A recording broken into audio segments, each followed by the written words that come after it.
Voilà, c'est fini pour les calculs, maintenant passons aux travaux pratiques.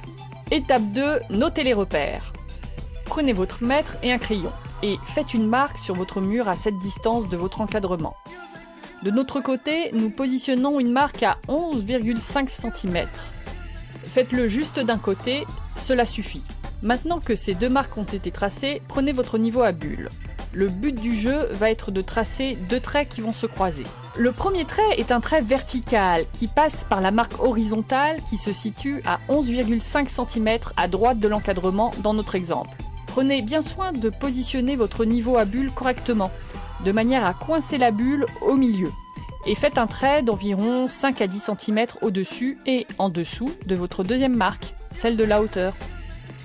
Le second trait va être horizontal et va passer par la marque de la hauteur. Il sera situé à 253 cm du sol dans notre exemple. Vous avez maintenant une croix sur votre mur. Dans le cas d'une fixation tire-fond, le trou à faire sera tout simplement situé au croisement de ces deux traits. Si vous avez opté pour une fixation standard, positionnez-la bien au milieu sur le trait et dessinez les ronds des trous comme vous le voyez ici.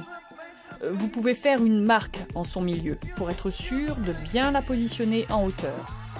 Cette opération permet de savoir exactement où percer les deux trous nécessaires. Un détail pour le cas où vous auriez une largeur de fenêtre nécessitant d'installer une fixation centrale. Si votre fenêtre s'ouvre à deux battants, placez-la au milieu de la fenêtre, à l'ouverture, même si ce n'est pas mathématiquement le milieu exact.